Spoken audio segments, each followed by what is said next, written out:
great pleasure to begin this semester's seminar with a presentation by Harjinder Singh, better known as Laltu in our university. Harjinder has come to the APU from the Triple IT in Hyderabad, and he's had a very long and distinguished career as a theoretical chemical physicist, but he's also quite a bit of a renaissance man, because he's got 5 collections of Hindi poetry to his credit. He's written short stories, he's written stuff for kids, and he's taught in many different universities, including the Punjab University at Chandigarh. He has a PhD from Princeton, and he has also studied at Kanpur IIT. I think the great thing about Laltu, when I happen to know him rather well, is that he is interested in a range of things, from computers to politics. And so when I said to him that let's have a seminar, I knew that he can possibly speak on 5, 6 very different, disparate subjects. He's chosen to speak on computers, the smaller the bigger, changing paradigms in computing, and as you would have read from the abstract, he will, I think, speak to us about the plateau that has been reached in computing and how we can overcome it. Thank you. Thank you. Humbled by all the kind words you had to say. People who are jacks of all trades are also masters of none, so that feeling always remains. Anyway, so I know that the audience consists of people from diverse backgrounds. So I'm not going to talk about scientific details much, but what I'm hoping for is that there will be sufficient entertainment, and also at the end of it, I hope that you will carry some message back with you. So, professionally I'm a scientist, as Anil has told you, and there's always this dilemma about science and technology. As young people, we have questioned how good science is, given the nature of global politics and whether it's value neutral or not, etc.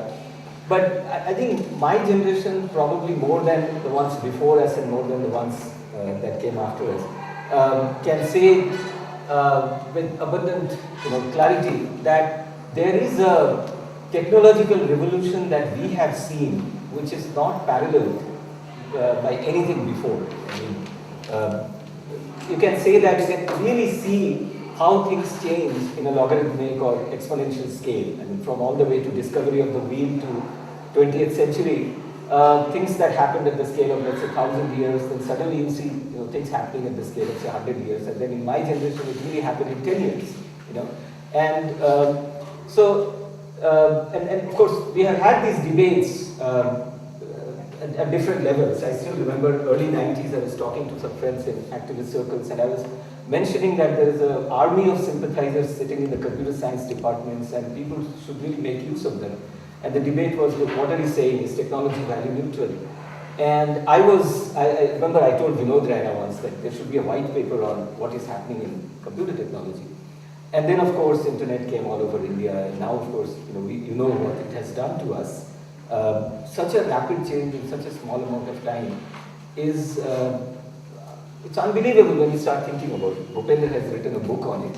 It's published from NBT. Anyway, so I'm going to talk about this one aspect of science which, unless you really start thinking about it, it doesn't appear that exotic. It's not like the Big Bang, or it's not the kind of thing that really fascinates us, some cosmological, exotic, theoretical high-energy physics. Most of science really is very quiet, and of course what has happened in IT or computer science is quiet developments, and it has completely changed how we look at human civilization and how human relationships have evolved in the last 30, 40 years. Right. So, okay, what is computing? The word, of course, still literally means doing calculations. Okay, in Hindi or Indian languages, we use the word Ganana for it. So I just looked up the free dictionary that you have on the net, and this part is from an American dictionary. And if you look at the same page, free online dictionary, you will find the later half which is not visible here, similar things from British dictionaries, etc. So I mean, you can quickly go over this. You can see that there are several meanings, but what stands out is really computing, that is calculating numbers, right?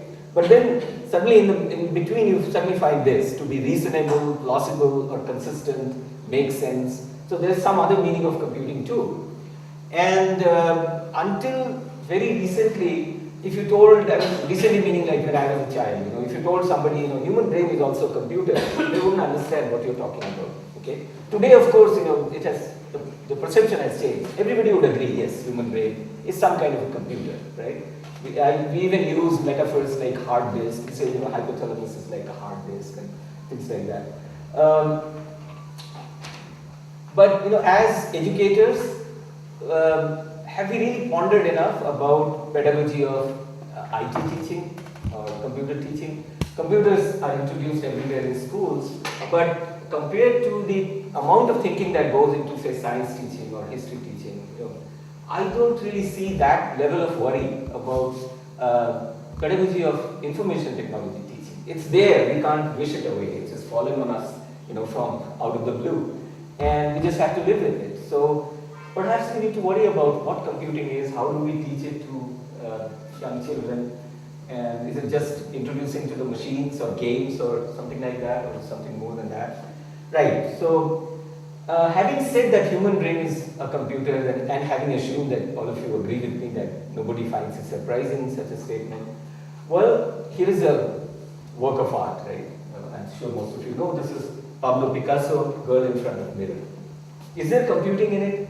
See, this was published in the 30s, 1930s. Picasso worked on it in 1930s. Actually, there is enormous amount of computing that has gone in it.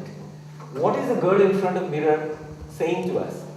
The object and the mirror image are different, right? Why are they different? When we look into the mirror, they are not different. And we know why the object and mirror images do not look different. Because light travels at such an enormous speed that by the time the reflection has come to our eyes and the computer in my brain has analyzed it, nothing has changed in the world. So what you see is what you are, and that's what we generally believe. But what Picasso is trying to tell us is that's not what it is. What you see is different from what you are. And there are many interpretations of it. And while preparing for this talk, I also went to the net and tried to look up. By the way, I've taken liberally many things from the net. Okay, so I'm not going to cite every source because this is all open source stuff. If anybody is interested, you can always come and I'll tell you where I got it from. Ethically, of course, I should be citing every individual source, but just to avoid visual clustering, I'm not doing that here. Some people would say, well, actually, Picasso is trying to tell us that how people change as they get older, and what you see in the image here is different from the young girl who is in front of the mirror, because the girl is actually trying to imagine, what are the kind of things that are going to happen to her as she grows older. But here is something interesting. See, this is 1930s. 1906, Einstein publishes his paper on special theory of relativity. And what does relativity do? Well, special theory of relativity basically talked about, speed of light being constant in any frame of reference, and it actually gave rise to a host of literary, artistic activity. And social scientists may not like to believe it. I'll show you excerpt from the blurb of a book to convince you what I'm trying to argue here. So the ideas, exotic ideas, bizarre ideas about relativity were in the air. Now imagine you stand in front of a mirror, let's say you have a distance of 1 meter. Imagine that light travels at a speed of 1 centimeter per second. So then light takes 100 seconds to go from your body to the mirror. 100 seconds it takes to come back from the mirror to you. That's 200 seconds. That's a lot of time. That's more than 3 minutes. In 3 minutes, you can do many things. You can take your shirt off, you can pick your nose, you can do all kinds of things, right? So the object and the image would be very different if light traveled at the speed of 1 centimeter per second. Now, of course, you don't find this interpretation of this work of art anywhere, but I'm asking you to think about how science has actually influenced even works of art, okay? And I would be surprised if someday somebody actually finds out that this could be one of the things that Picasso had in mind. So here is an excerpt from a book, Einstein's Wake, by a professor of English, actually. His position formally is lecturer. So what does it say? It says the revolution in literary form and aesthetic consciousness called modernism arose as the physical sciences were revising their most fundamental concepts, space, time, matter, and the concept of science itself. The coincidence has often been remarked upon in general terms but rarely considered in detail. Einstein's Wake argues that the interaction of modernism and the new physics is best understood by reference to the metaphors which structured these developments. The rest I will not read, but I hope you get the argument. That things which are in the air, people are building up all kinds of interesting fantasies, stories around all these ideas, and relativity was one of those really exotic things in the beginning of 20th century. And 1906 to 1930s, that's a long enough period for intellectuals like Picasso to pick up these ideas and then put it in works of art. Anyway, so let me come back to the central point, that there's a lot of computing that has gone in there. Whether Picasso was working on how things change with age, or if it had anything to do with relativity at all, whatever it was, there are calculations that go in anything that we do, even in things as sublime as drawing a picture of a girl in front of a mirror. Right. Here, of course, it's more obvious. This is Moritz Escher, and the beautiful thing about this picture is that if you look at somewhere at the center, depending on how you are looking at it, you will be either looking at the black dot or the white dot. Now, this is actually called a perception problem, and in fact, it's one of the frontier theoretical problems in computer science, or neuroscience. How does the brain work? What am I going to look at? Am I going to look at a projection of the black bird? A bird is a 3D object, and here I'm projecting it on a 2D surface.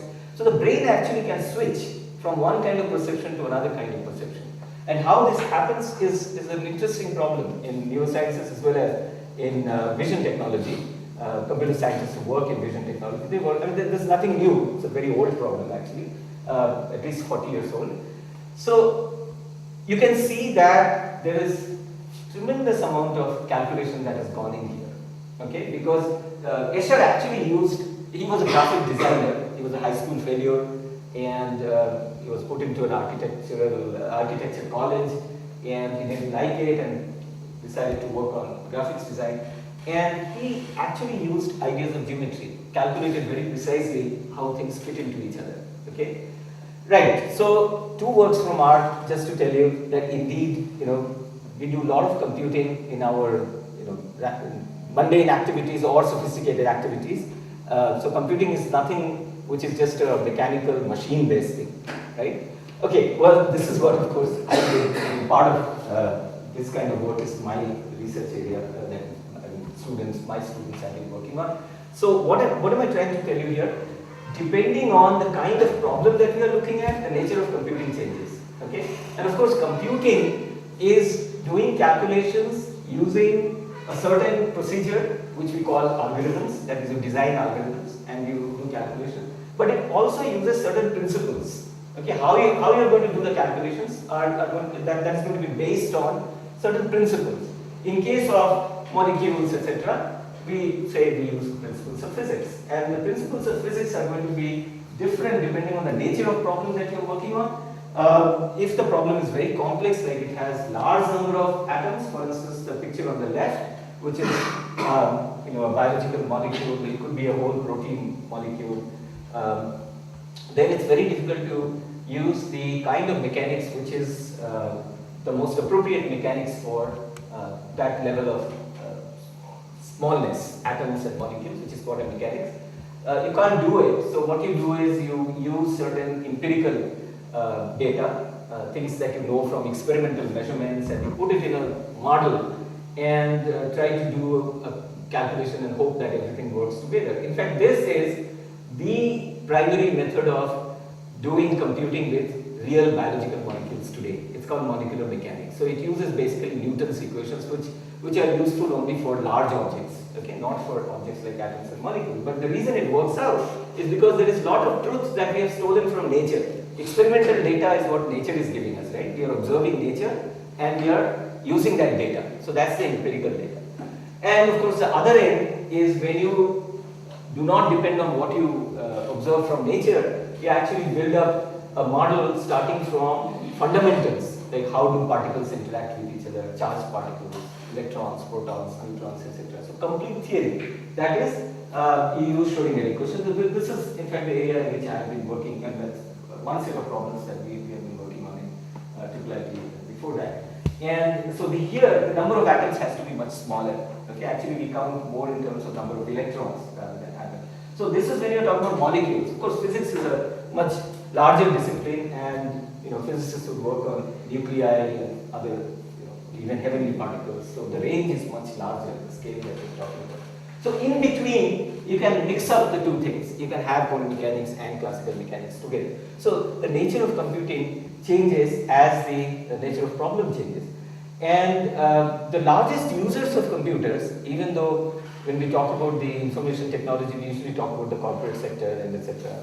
But the largest users of computers are actually two specific communities. One is the monsoon modeling community.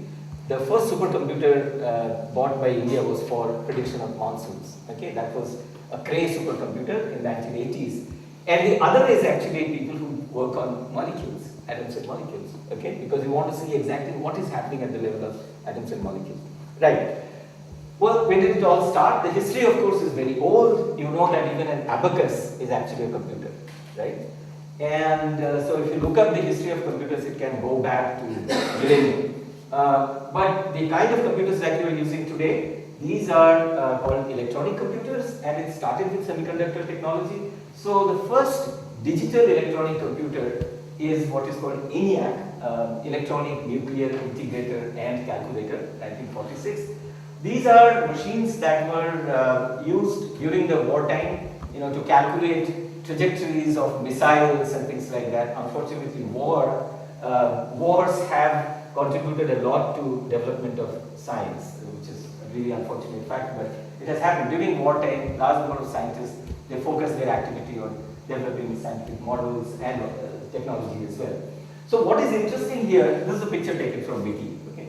What is interesting here is look at the scales. There's a man standing, and there's a huge room full of a large machine.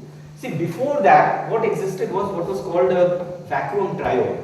Again, I think my generation is the last one that has seen the radios that used to be there. You turn on the radio and you have to wait for some time because some light has to glow, it has to warm up. So the vacuum triode used to be a kind of thing that took some time, before it actually warmed up, and then current would pass through it.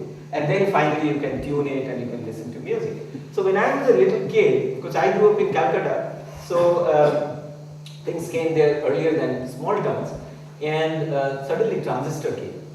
And transistor was something which allowed a transmission and reception of the audio waves and etc. to happen instantly almost. And in fact, so much so that even the music set, the thing that you use for listening to the music, was called transistor. I still remember there was a company called Bush. So Bush transistor was very popular. And so what was different between the vacuum triode and the transistor? The transistor also basically worked using the same physics. The only difference is that now we are talking about direct passage of current as opposed to something getting hot and then emitting electrons, and then the passage of current will begin. Okay, so basically the logic is like this. Okay, don't worry about the science part of it. What you should notice is that as I go from here to here, there is a curve rising sharply. As I go from here to here, the curve is not rising sharply. It just goes like this, flat, and then suddenly at one point it falls down. That's when the system will not work. It's a breakdown. But if I just go from here to here, you see that in one direction, which we call the forward bias, the moment you apply voltage, there is a passage of current. In the other direction, you apply voltage, there is no current. So it's like switching something on and off. Okay, so that's the simple idea of binary logic. Okay, so I could of course use anything for this. If I had an army of zillions of individuals with me. I could use binary logic by asking them to either raise their left hand or not raise their left hand, or left and right. I could call one of those 0 and the other 1. So this is how the digital, the basics of how a digital computer works. This is where it begins. Okay. So in case of a diode, of course, there is one junction between two slightly different kind of materials. In case of transistor, there are actually 3 points. That's the difference. Okay, so here is, for instance, something that I'm sure all of us know anyway, but something to talk about IT pedagogy. These images are supposed to be, I discovered, oh my gods and what the Fs. Okay, so one of them I can call 1 and the other one I can call 0. Okay, so if you know binary logic, so you can see from the top here, so that's 0, 1, 0, and this is again 0, 1, 1, and that's 1, 1, 0. So what it really tells you is 2 times 3 equals 6. Okay, so the point is that by using one kind of a symbol as 0, another kind of a symbol as 1, I can actually write down the entire mathematical logic. The accident that happened to human beings, the discovery of decimal system, probably has to do with the fact that because we have 10 fingers, it need not have been like that. In fact, the British system that we all grew up with, even the monetary system, when I was a kid, all these things have really happened within my generation. I remember when I was very young, I had to actually learn about pi, paisa, and anna and rupaya. And it used to be a logic of, let's say, 2 power 5. So, sorry, 2 power 6, because 64 paisa was a rupee, and then you had 4 pi was a paisa, and 4 paisa was an anna. And when the naya paisa came, the new paisa, you still had the concept of anna, and it wouldn't fit properly. So 3 annas were 19 paisa. So a little weird, but just to continue with the older system, we still said anna. Nowadays, nobody says anna.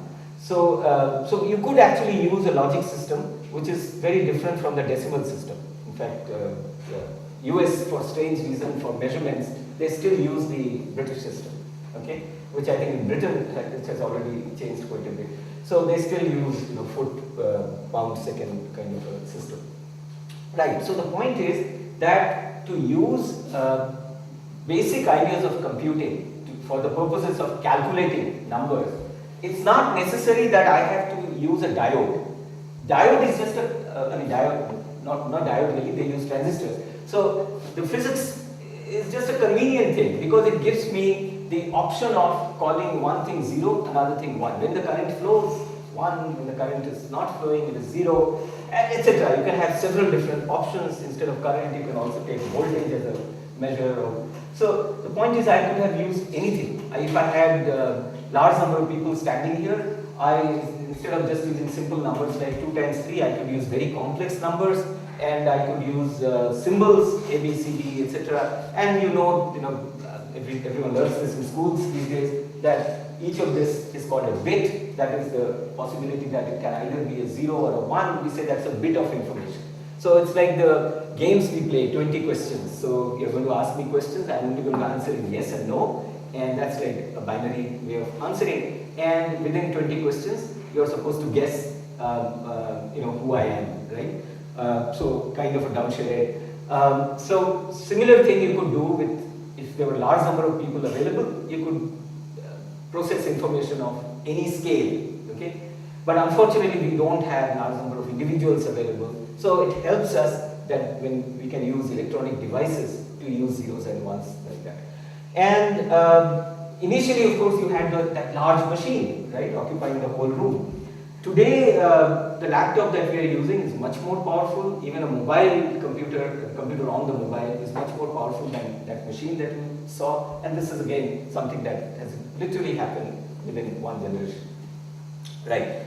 So, well, this is what it is. This is, you had in the 19th and early 20th century, you had machines which worked. In fact, in the 19th century, you had a machine that looked like hand loom. Okay, the theory of it advanced much faster.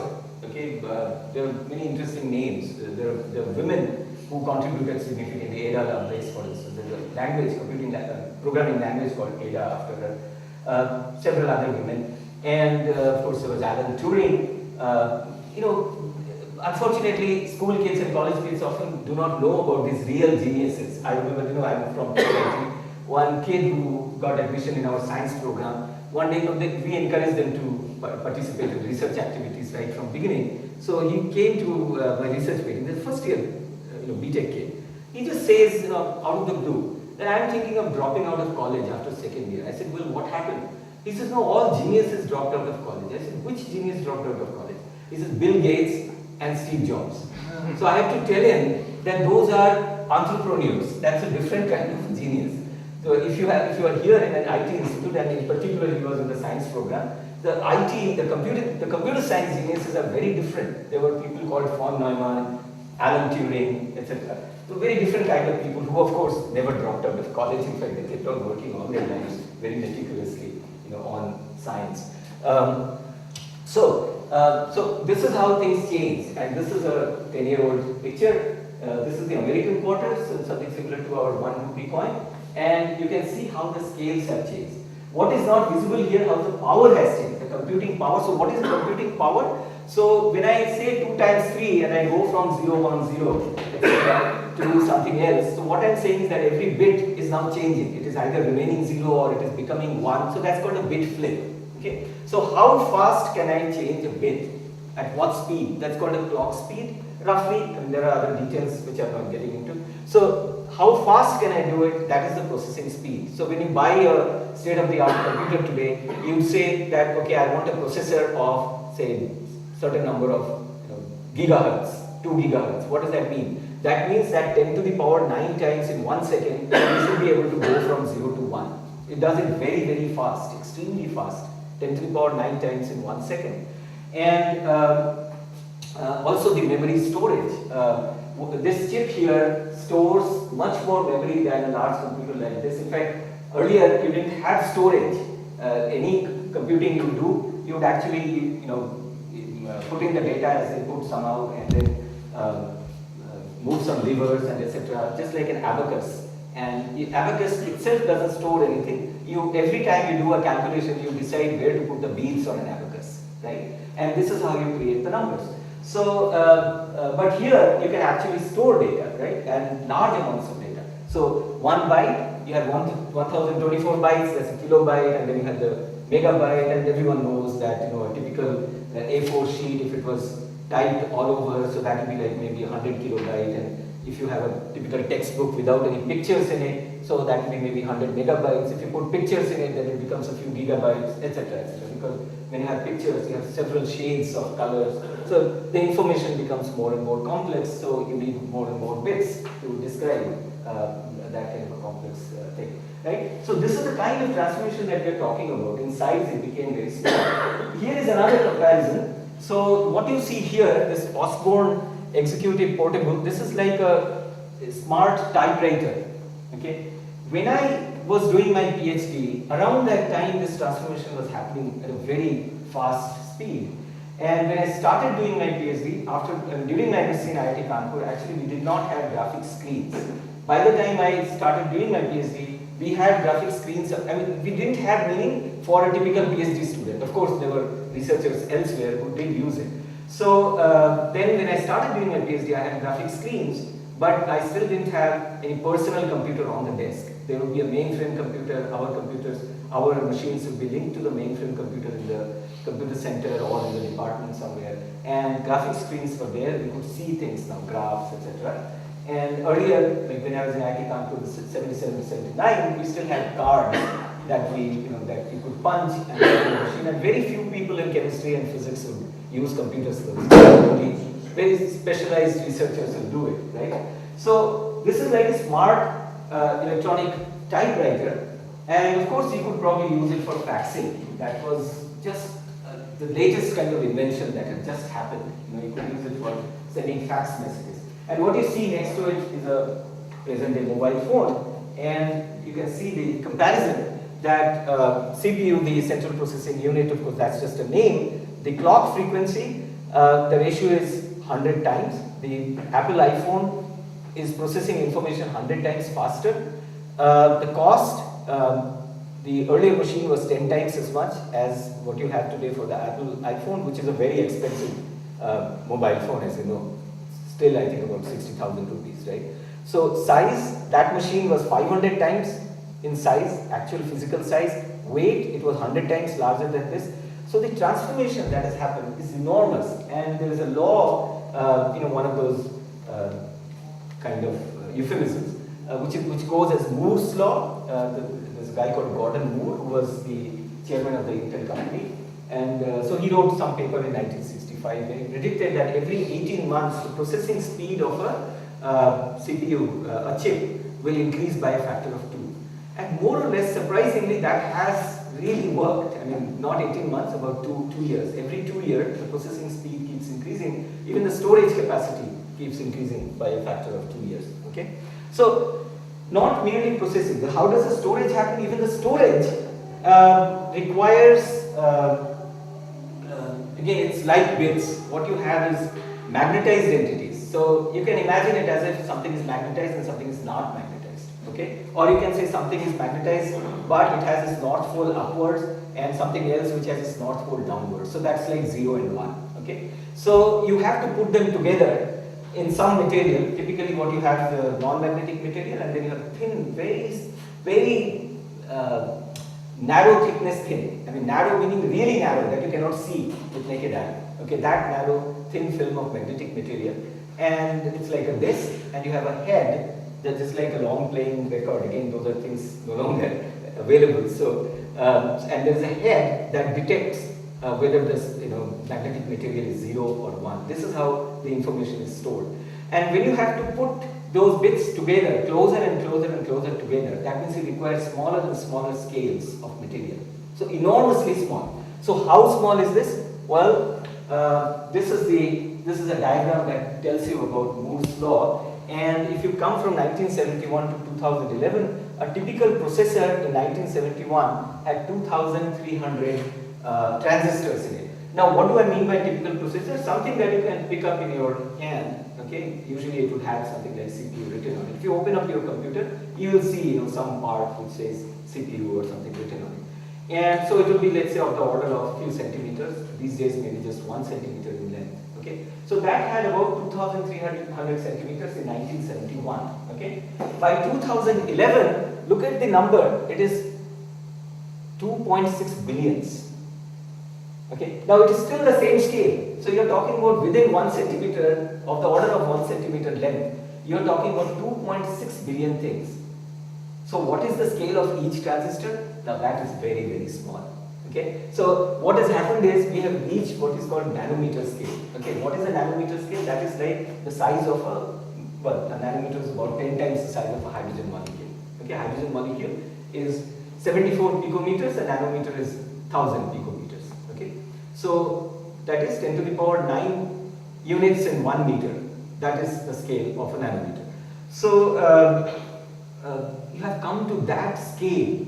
Now that is going to change things dramatically. Why? See, when you are talking about a diode, you are talking about current going from one end to another end. Now what does this current mean? This current is actually millions of electrons moving from one end to another end.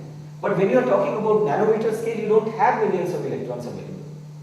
Okay, so as I said, 1 nanometer will be roughly 10 hydrogen molecules, and hydrogen is the smallest molecule, right? I mean, 0.74 nanometer, 3/4 of a nanometer is 10 hydrogen molecules. But you can't have from a molecule millions of electrons. So you're not going to have the same physics anymore.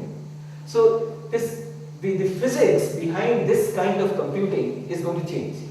See, remember I showed you that picture for chemical computations, that when you have large number of atoms and molecules, you can work with classical equations, Newton's equations of motion.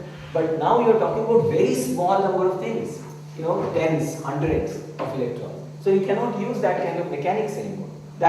That physics is not going to work. And if that physics is not going to work, all the programming that we do for running jobs on a computer, it must be different. Because the logic of the programming that we do today and the logic of the programming that will be done with a new kind of science will be very different. So this is the Intel technology roadmap. So they claim that their processing, transistor size will keep getting smaller and smaller and smaller. And their claim was that in 2011 they will make a 22 nanometer. A chip will have 22 nanometer transistors, billions of them. Okay. Actually they haven't really been able to keep it up with their predicted roadmap. Today, of course, you do have a 22 nanometer transistor. Now, there are several other problems associated with it. You see, when current flows, like if you touch a lamp which is glowing, you know you feel hot, right? Because when current flows, there is heat loss, okay? And that heat, you can feel it. So the same thing happens with the chip also. Now, when you are making it smaller and smaller, but the processing speed has increased, the amount of storage in the hard disk has increased. So now, in other words, you are making current flow at an extremely high speed, okay? So large number of electrons are changing place, right? And so there will be a lot of heat loss. But heat loss in smaller and smaller place. So the density of heat will keep on increasing. So the same amount of heat which was spread out over a large area, now it is located in a very small area. So it's going to burst, right? It's going to catch fire. And that's why, once in a while your laptop would not work, because my laptop, the right corner, gets extremely hot, okay? So you need to have extra cooling fans, and if you open it up, you'll see there's a fan for the hard disk and CPU and etc. So sometimes you put extra fans, right? Sometimes people tell you don't keep your laptop like this, put something below it so that the heat is dissipated, right? So now that is a problem. So what has happened then, that once you have reached a situation where you cannot do further miniaturization, what can you do then? Well, one possibility is that you start thinking intelligently about how you do calculations, right? So when you do computing, and now remember that computing is not just calculations, it is a large number of things, sending messages, whatever, love letters, etc. Whatever you want to do, you use a computer for that, right? So now when you do that, often you do many different tasks together, and you can distribute the tasks. Even when you do calculations, we do things in the margin, and then we come back and pick up data from the margin. So you divide a given task into different parts. So you can say that you're going to do multitasking. So in other words, instead of using one processor, so when you use one processor, we say the machine is SMP, single microprocessor. Instead of that, what you do is you have several processors working in parallel. This is called parallelizing. Okay. So this is one possibility, that you use parallelizing. Okay. So today when you buy a laptop, you will be told that it's a quad core. What does that mean? That means there are 4 core processors which work in parallel. Sometimes they cannot work in parallel. It depends on the nature of the problem. But frequently they will work, they will do things in parallel. So that is one possibility. What else can you do? Well, one possibility is that you can work on things like this. How do I take care of the heat that is accumulating here? So people have been inventing new materials, new kind of alloys, so that the heat generated is minimized, most of the heat is used up. Or you can do other kind of peripheral developments. For instance, you can have better screens. For instance, in the last 10 years, you have all seen how the screens have become better, like not just in computers, even on televisions, you have the so-called plasma screens and LCD and all that, right? Or you can have other things like printing devices have become better. Sometimes you can integrate things into the same machine. Earlier, you probably had a lot of different things. There was no Wi-Fi. So all these peripherals are developing, okay? But as far as the processing speed of the chip and storage capacity, we are reaching a flat, a plateau. We can't go any further if we use the same kind of physics, okay? So that's the point. As transistors become smaller, more could be integrated into a single microchip, so computational power has increased. Oh, there's something. Okay, so I'll come back to the problem with this. Now the idea of miniaturizing, okay, this has of course existed for quite a while. And of course, one of the 20th century geniuses happened, Richard Feynman. So he gave a talk many years ago at the American Physical Society conference, which was titled "There's Plenty of Room at the Bottom: An Invitation to Enter a New Field of Physics." Now, today everyone knows about nanotechnology. People work with very small things. But Feynman's lecture did not initiate that necessarily. But this was a very interesting talk. And you can find it on the net, the entire talk. But most interesting line there is that he says in 2000, he's talking in 1959, they will wonder why until 1960 nobody began to move in this direction. What direction? He's saying that you can do a lot of things using very small scale objects that you cannot see using naked eye. You can manipulate those things. And then he announced 2 awards.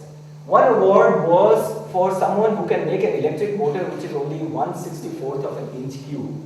It's like those artists who write Gita on a rice grain, and you must have encountered some people like that, okay? So he announced awards for something like that. Another who can take information on the page of a book and put it on an area which is 1 over 25,000 smaller in linear scale, such that it can be read by an electron microscope.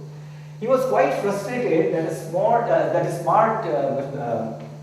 a guy who used to work with, machine shop, with lathe machines and things like that, essentially a mechanic, a smart mechanic called McClellan, actually designed that motor without changing the physics of it. So all he did is like that rice grain artist, he basically kept working with smaller and smaller things and actually designed a motor which met Feynman's criterion, and he took away the $1,000 award. But the second one, I haven't written the name here, was actually done with a different kind of physics. I mean, not different kind of physics, but sophisticated physics. He used electron lithography to print the material written in an A4 sheet on the top of a pinhead, the ball pin, that pinhead. In fact, he did it so well that to find out where that information is, a lot of effort was required. In fact, he did it much better than expected. That boy was called Tom Newman, and he was a Stanford University graduate student doing PhD there. Okay, so in other words, the ideas were there, miniaturization, and then of course technology, evolved in its own way, and people could miniaturize things. So the miniaturization has finally now reached a limit. Okay, and a quantum threshold, meaning we are now reaching the scale of atoms and molecules where the same physics is not going to work, and now the transistors will cease to function, and the present state of the art components possess features only a few tens of nanometers across. At this scale, at the scale of tens of nanometers, their operation is disrupted with emergence of quantum phenomena such as electron tunneling through the barriers between wires. And what does that mean? That means, if I throw a ball, for instance, if I have a wall, open-ended wall, that is, I can throw the ball across the wall if I throw it high enough. If I just throw it like this, it will come back, it will bounce back, right? So in physics, you imagine the same thing for a wall, which is not only a physical wall, but a wall in the energy space. If you don't have enough energy, then the ball is not going to cross the wall, right? I mean, if you don't have enough energy, if this is my energy scale, if I am bringing an object with a lower energy, it cannot cross this barrier, right? So what happens in quantum mechanics is that there is a certain probability that even if you have a lower energy, it can still cross this barrier. This is called this is called tunneling, quantum mechanical tunneling. And lighter the particle, the better is tunneling.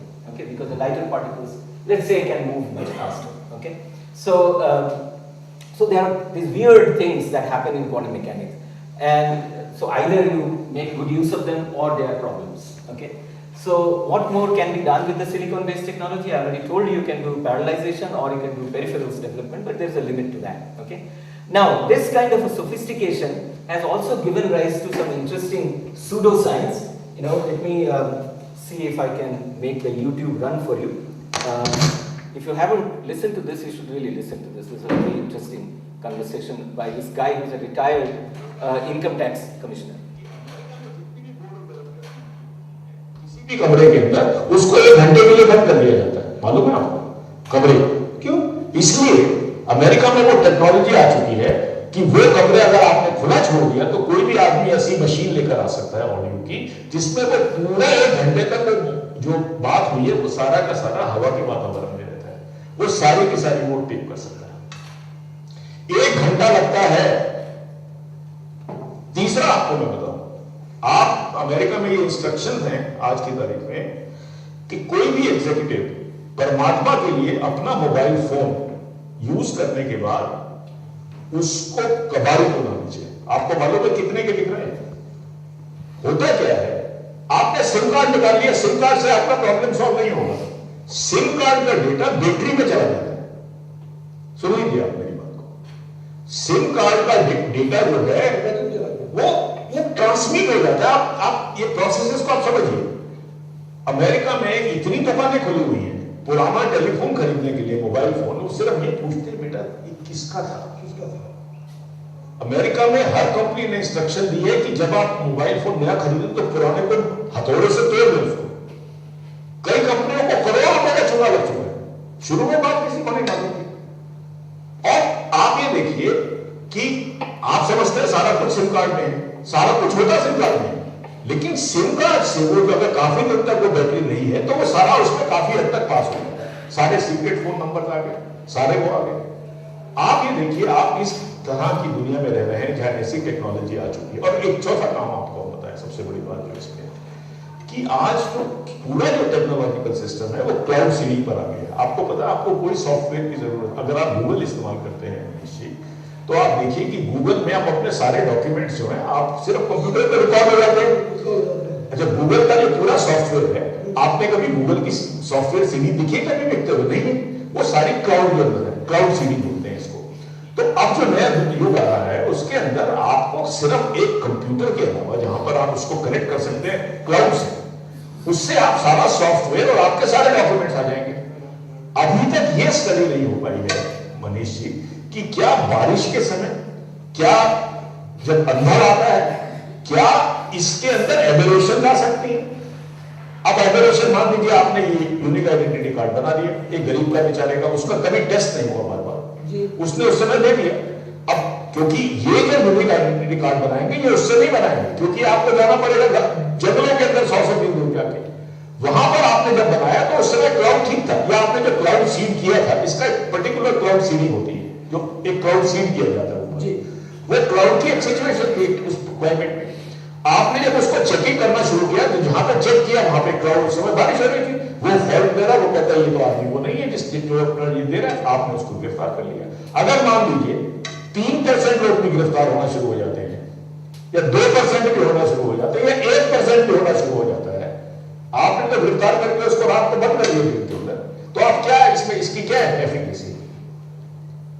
ये बातें अभी तक हमारे देश का जो सबसे बड़ा दुर्भाग्य ये है कि जो जब ब्रिटेन जैसे देश ने 8 साल की स्टडी करने के बाद इसको रिजेक्ट कर दिया इस आइडिया को, हम अभी तक टेक्नोलॉजिकली इतना प्रूफ नहीं पहुंचे हैं। अगर किसी चीज की अथरेंस की पॉसिबिलिटी 0.00001 हो तो उस सिस्टम को तो मैं लेने को तैयार हूं, क्योंकि 100% कोई सिस्टम नहीं हो सकता। लेकिन ये तो पूरा मामला ही, अगर 1% भी अगर उसकी पॉसिबिलिटी है या 2% भी है, तो आप उस 2% वाले को तो आपने नाप लिया, और उसमें 2% अगर सही वाला गलत पकड़ा गया तो 2% गलत वाले भी तो सही निकलेंगे उसमें से, तो आपका पर्पस भी होगा। Right. So of course I agree with him on UID. I do not, though I do have my own Aadhaar card, but that's another story. So anyway, the point is that there's a lot of pseudoscience that of course goes parallel with the developments in science, and we should be aware of what is going on in popular imagination. Right. So what is the next thing then? So one possibility is that we design devices which do not involve millions of electrons. Right? If we are talking about things where only tens of electrons are available, we should be able to work with devices which use only few electrons.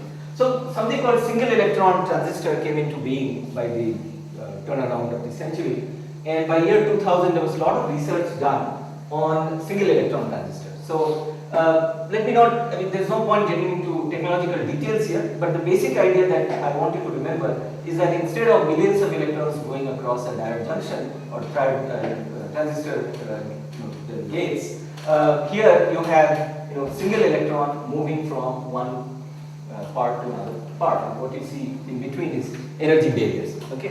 So in other words, what was earlier a micro scale technology, now you are talking about a technology which is nanoscale. Okay.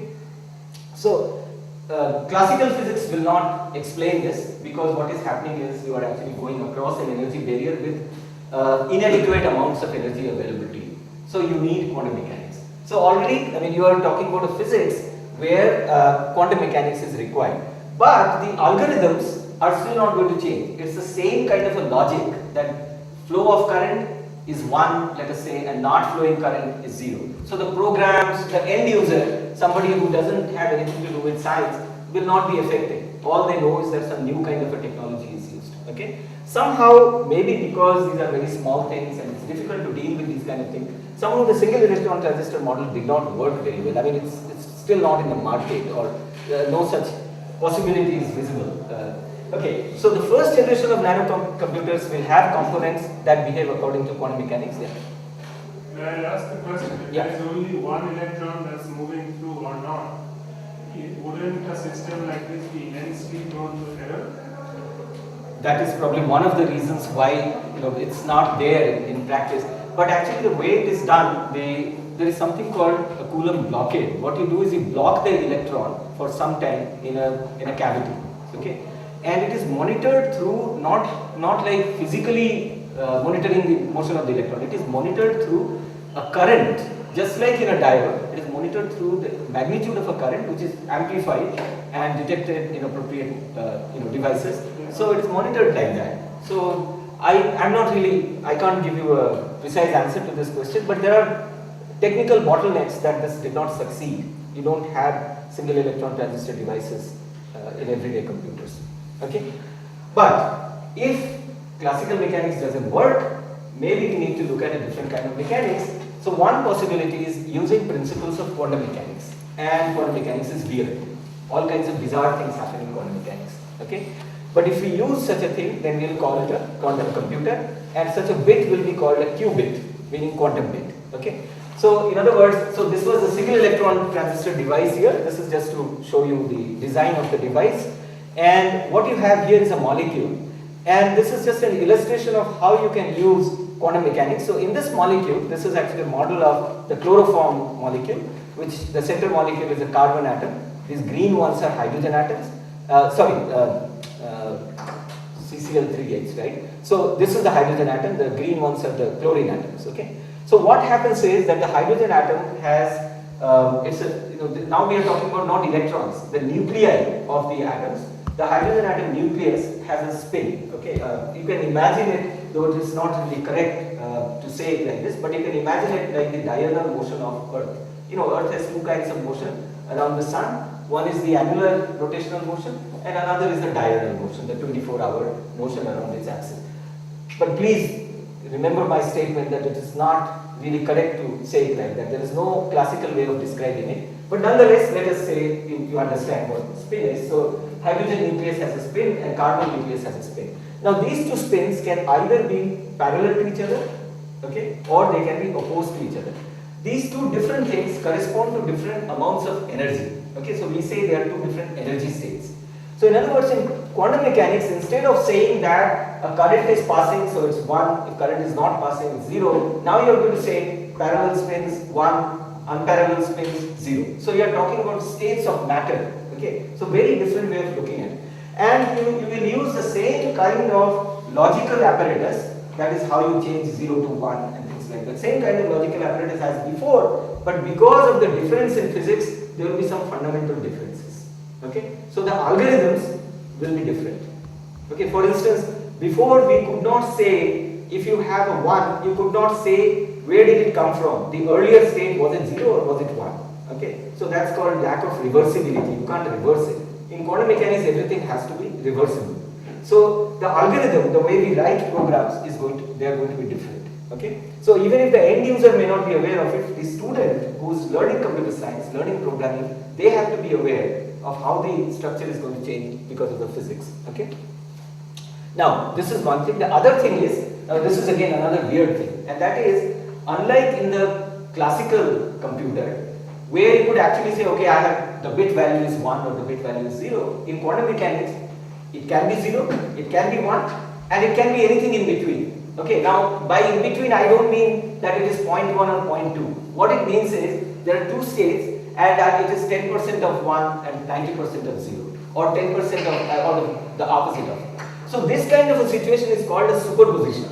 Okay, now that creates a completely different kind of a physics, and you will see it in a second why that happens. Okay, so this is the classical situation that you can either have a 0 or a 1, and you can have several different ways of describing it, as I told you, using the oh my gods and what the f's. Okay, or you can have voltage between plates in a capacitor, and etc. You can have several different ways of doing it. Whereas in case of quantum mechanics, what is going to happen is that you can have a superposition, right? You have some percentage of 0 and some percentage of 1.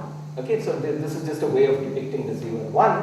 And for some convenience, we choose these coefficients so that the sum of the squares is equal to 1. That is a choice that we are making. Okay.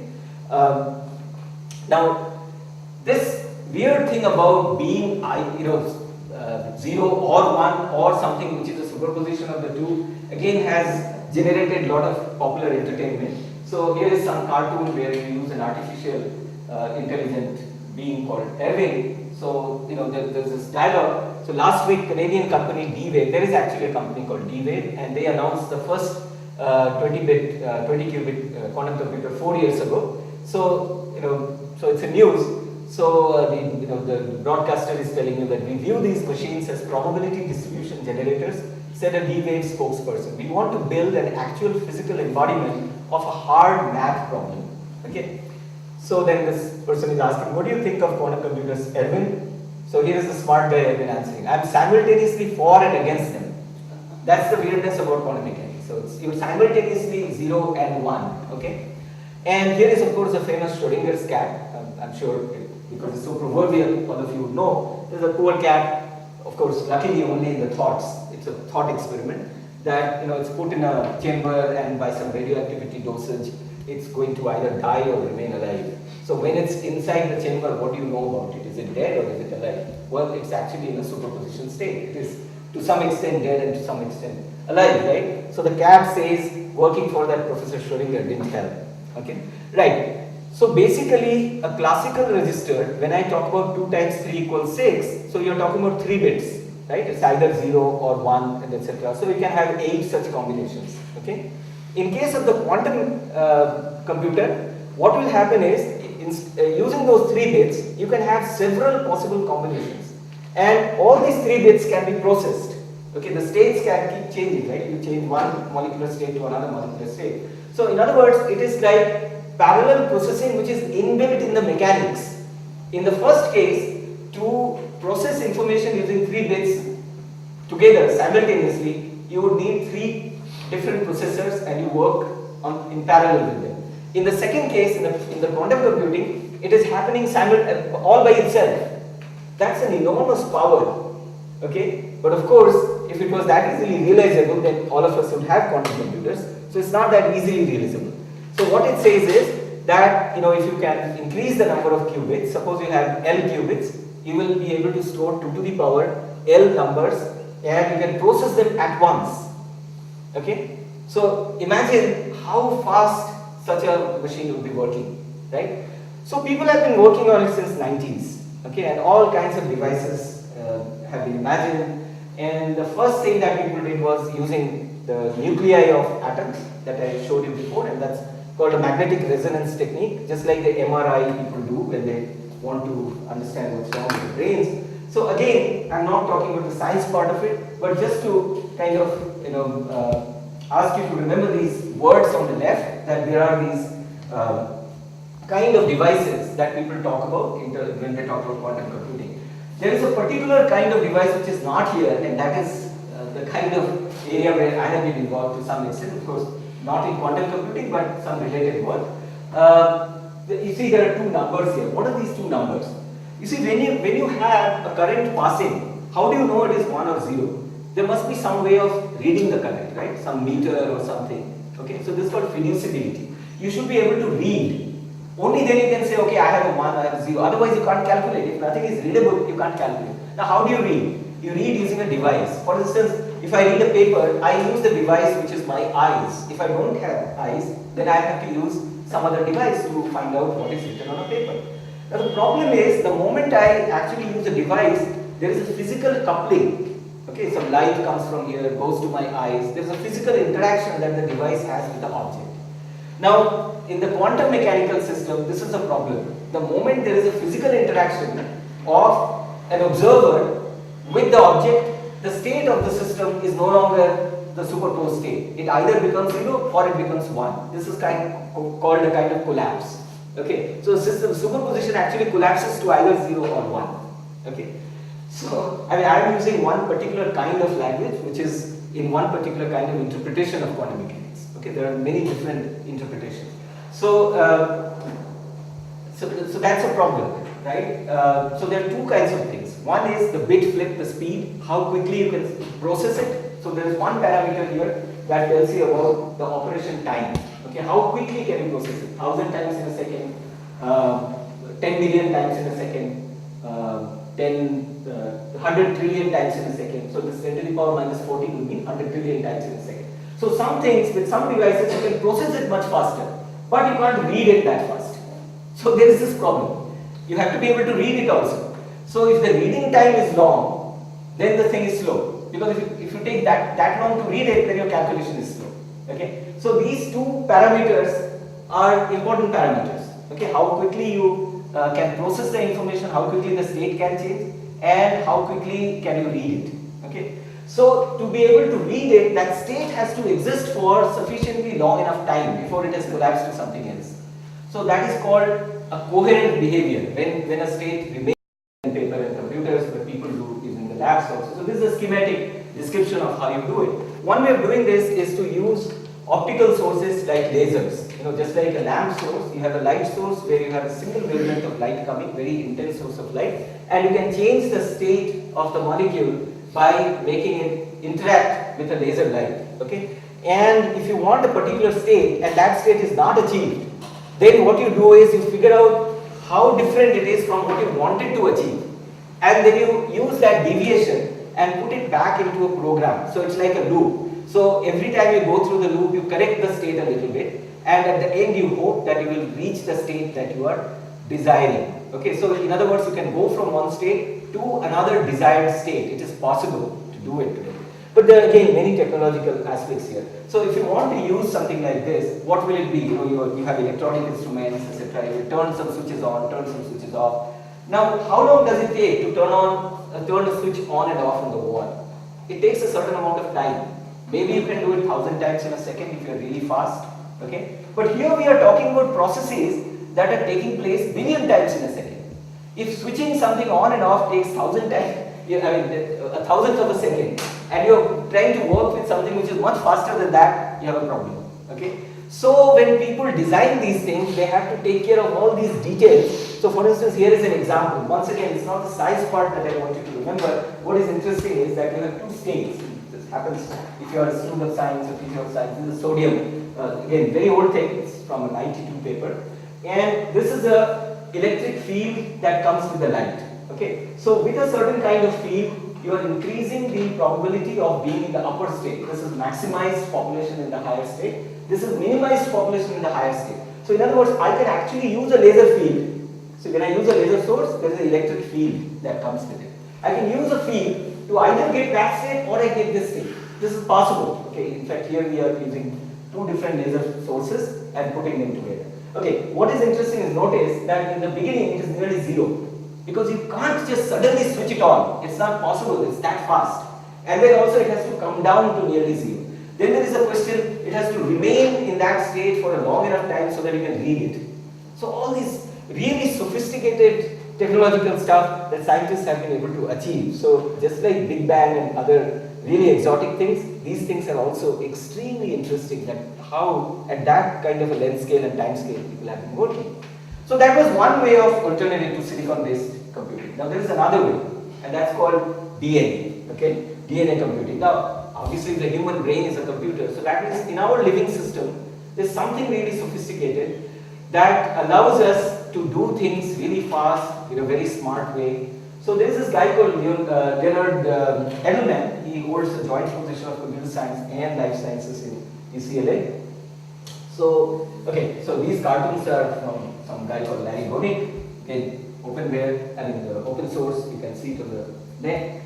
So here, if you have problems, dissolve them. Why dissolve them? Because with DNA, you'll be working with a liquid system, right? It's a water solution of it. Okay, so it's a chemical computer with individual molecules as working parts. So Edelman published this paper in a magazine called Science, which is a science journal published by American Association for Advancement of Sciences. And in physics, it's a problem which is called Hamiltonian path problem, but in more popular jargon, it's called traveling salesman problem. Now the problem is this: a marketing representative has a map of several cities with one-way streets between some of them. The task is to find a route that passes through each city exactly once with a designated beginning and end. It may appear very simple, but believe it or not, it is one of the frontier problems in theoretical physics. It's not easy to solve it. So what Edelman wanted to do, he wanted to prove that, look, if it's a small size problem, I can do it with DNA. As long as proof can be given for the concept realization, then other people can work on it. Okay? Right. So this is how he worked on it. Okay, so this is a small schematic model. You go from say start to end, there are 7 cities. You have various options. So what do you do? So here is what is shown as a typical, we call them nucleic acid sequence. Okay, so this is a single strand nucleic acid sequence. So it's ssDNA. Single strand because you know DNA is a double helix. So there are 2 strands that are coupled together with hydrogen bonds. So that's a double strand. So what do you see here? You see certain symbols called A, T, G, C. It's just like 1, 0 in binary logic, you know, something similar to that. Okay, so these are molecules made of atoms. Okay, I mean parts of molecule: adenine, thymine, guanidine, cytosine, and guanine. Right? Okay, so the actual sequences that don't really matter. There can be several such sequences. Okay, each city can be represented by some single strand DNA. So you just choose any 7 for the 7 cities. What is going from one city to another? Well, you make it double stranded. And how do you make it double stranded? Then you go back to your high school biochemistry. You know, these days, I think class 11 students learn this. And you know that you know, G combines with C and P combines with A. And you can make a double strand by coupling the appropriate nucleic acids. Okay, so that will be called a trip from one city to another city. So that's a path. Okay, now this is all that you need to know as far as the science goes. And then somebody like Shantanu will take you to his lab and tell you that, okay, now I can play around with this DNA, you know, whatever we have done. And you mix things together, make large number of double strands. And now you just have to separate out certain double strands. Which certain double strands? Remember, I want to have only, each city is visited only once. Okay, and I want to go from each city to another city.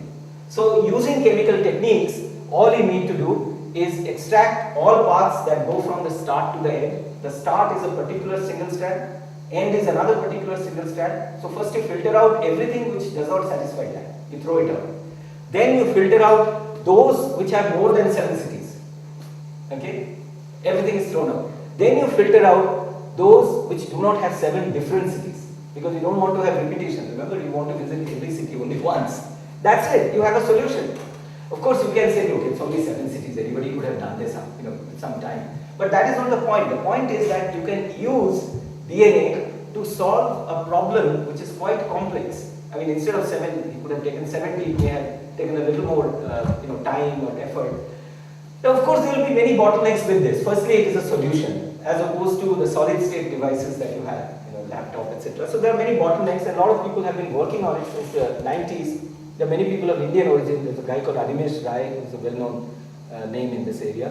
And some Israeli scientists have been working. But the advantage is, in a small amount of DNA, you have 10 to the power 15 such strands.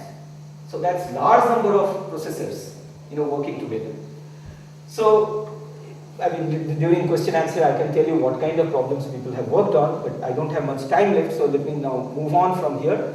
And this is obviously, I hate showing slides like this where you cannot read all of it. But what I want you to read is, 2 years ago, actually a quantum computer has been sold. Okay? And the American Defense Department has bought it. So what this means is that these things are becoming marketable. Okay? So again, it's a D-Wave company. That's a Canadian company actually, which has sold it. Okay.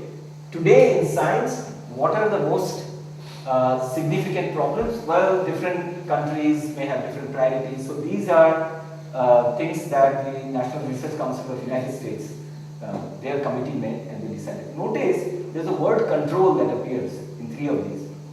Controlling what? Controlling the state of the molecule.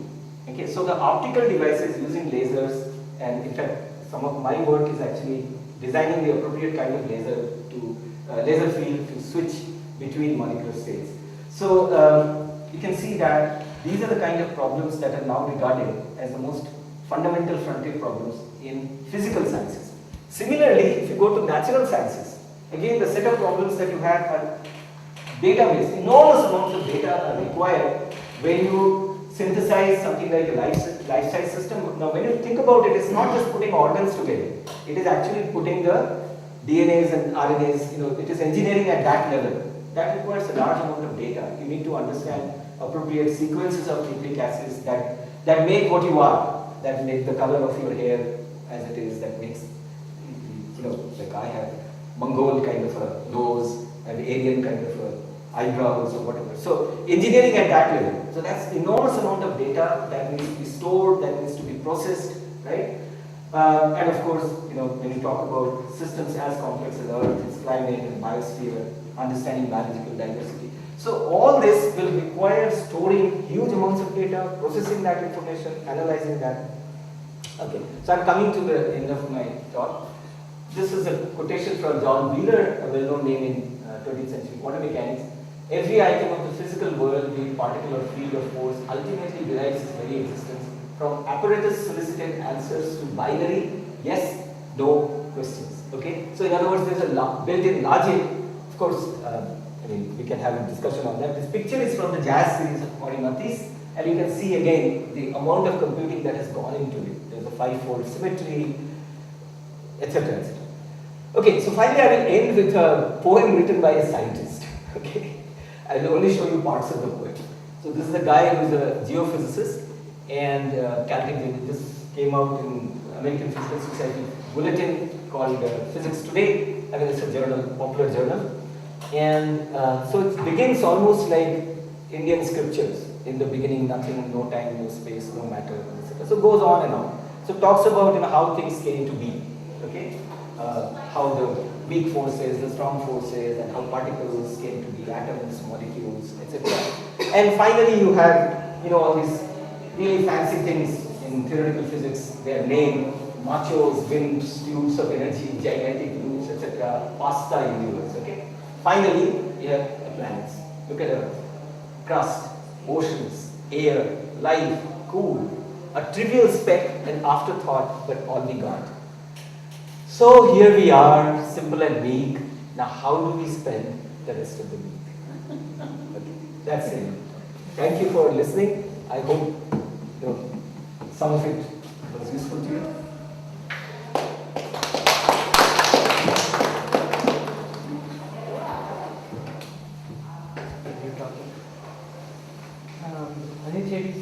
We're hitting a plateau. Will it be able to help increase the speed, or what is that logic that you're coming to? Yeah, so the silicon-based computers, we say silicon-based, but it's not always silicon. Semiconductor physics, the diode physics-based computers, that is reaching a plateau. Why? Because you have large number of electrons going from one end of the transistor gates to the other end. And when you are making it smaller and smaller, the transistor has become smaller, the same principles of physics will not be applicable.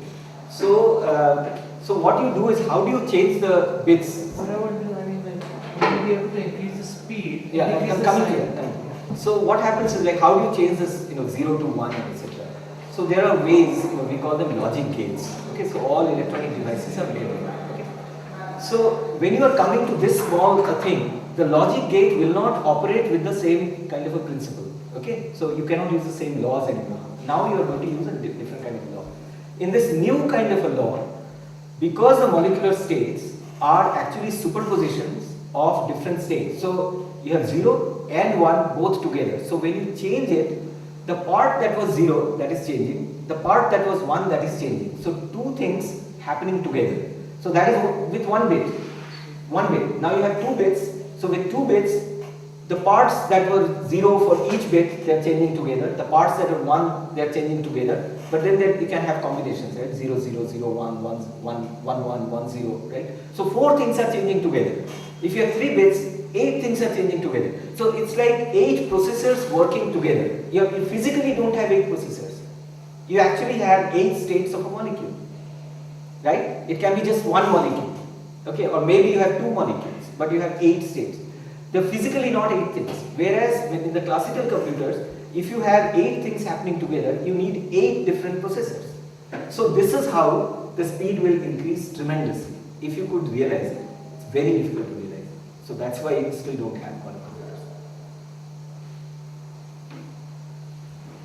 Is there any signal in the table which you showed, where you had the read time and the clock time? Yeah. Is there any significance to the fact that the successful computers of the day are semiconductor systems, right? Gallium, electron, electron gallium arsenide and right? I mean, the numbers are very similar, the read time and the clock time. Well, the only thing is, in a solid state device, if you have defects, so when you have semiconductors like that, so what is happening is in the lattice structure, somewhere the lattice structure is disturbed, and now you have a locally trapped electron. So when you have a locally trapped electron, its properties are like an atom. Since you are a physicist yourself, you know what I'm talking about, exciton physics, right? You have exciton states, okay? So in other words, you are now going to work with states of that exciton. So it becomes a quantum computer because you have states available that you can manipulate. So the basic idea is that you should be able to manipulate quantum states. So gallium arsenide will allow you that. It's like a F center in a solid state laser. It's like basically that. It is allowing you manipulation of quantum states. So currently there are some problems that are not possible to solve in any given period of time. Okay. So does Yes. that still hold in a quantum computer, Yeah. or will that fundamental also change? Right. So there are some problems which are, so there is this thing called complexity. That is, if I increase the size of a problem by a factor of 2, how does the time required to solve it change? Does it change by a factor of 2? Does it change by logarithm of 2, or etc.? So some problems which are hard problems, I mean in computer science they call it hard, NP and all that. Those have been shown that the complexity reduces significantly in some cases. So actually the theory is developing much faster than the experiment, because experimentally it's very difficult to manipulate things at that level. So now at the level of algorithmic complexity, there are large number of papers that have come out that show that a problem which has a high level of complexity using classical computers, the complexity is reduced significantly. So something which goes as, let us say, 2 to the power n, it becomes log n. Okay. Yeah. So many problems, like for instance sorting out numbers or factoring. In fact, there is an Indian guy called Love Grover whose name is associated with factoring of prime number. Sorry, that's data sorting. Yeah, data sorting. It's much faster using a quantum computer, but it's only in theory. Once you realize it. Another thing that people are thinking is, there are specific problems, for instance, people who deal with physics of molecules. Okay, now we are formulating the problem and using a presently available computer to solve the problem. In other words, I am using quote unquote a classical computer to solve a quantum problem. So people are thinking, in fact Feynman started this thinking, why not use a quantum computing algorithm to solve the quantum mechanical problem? Okay, so some people are doing that. There is a guy called Askuru Gizuk, he's a Harvard professor. He has collaborated with experimentalists in New Zealand, and they have worked on the quantum mechanics of small molecules like hydrogen molecule, and they have solved it using a quantum mechanical algorithm. So these guys, some guy called White in New Zealand, they have done the experiment, and Askuru Gizuk does the theory. The same thing is happening with DNA also. In DNA computing also, because of the physical constraints that you have, because it's a molecular system in a liquid medium, so you can only do certain kind of things. So Animesh Ray and some Japanese guy, Odimari or something, they showed that you can actually solve certain Boolean circuits using DNA computing. And then these guys, Shapiro in Israel, they have also shown that something like cancer growth, because it's happening to living cells. So use DNA computing to manipulate what is happening to the living cell. Instead of calculating it on a classical computer, use the DNA computing itself to manipulate the tumor growth in a carcinogenic cell and see whether you can suppress it. So they have been able to do that. They have showed that they can do it. So most likely the future generation computers are going to be hybrid computers. Much of it is going to be solid state, but there will be some core parts where quantum computers or maybe even DNA computer will be embedded together with it. See, the problem with DNA computer is that read time is very high. Yeah. So I It will don't take have a- much hope yeah. for DNA. Yeah. So you need to do all that PCA and everything, and yeah. Unless it's a problem that takes you days to solve, and then the read time in comparison to that time is very low. Right. Because you have to fish it out, check what it is. Thank you, I learned a lot. Any other questions? Yeah. So you shared with us a problem from one. We have to go from one city to the other and there are certain constraints. I want to know what is the significance of such problem. Is there any practical application? Oh, absolutely, absolutely. Yeah, it's just one second. I heard from Abhijit, and he wants your contact details. And I had written a report. Yeah, okay. So, see, in suppose you take a filter paper, like a blotting paper. You put some liquid on it. It spreads out. Like if you have an ink drop. Now, how does it spread out? It doesn't have a very uniform process. You will see that part of it goes this way, part of it goes this way. It spreads out in a funny way. So, in other words, it is the chemical ingredient is trying to find space between the molecules that are there in the paper, and it's trying to make its way around. How is it doing it? What is the route that nature takes? See, nature itself is a computer. So that's why we have seasons. Everything is computed by nature. Exactly at the right time, the right kind of things. The earth goes around. So in a simple thing like that, nature is trying to find out the most efficient way of doing it. How does it do it? So to understand these things, physicists try to solve problems like this. So what you don't see here is, for instance, considerations like what is the amount of energy that will be required. See, there may be several possible ways, right? What is the amount of energy that will be required? If I repeat the visit, okay, will it be one repeat? Do I have to repeat more than once?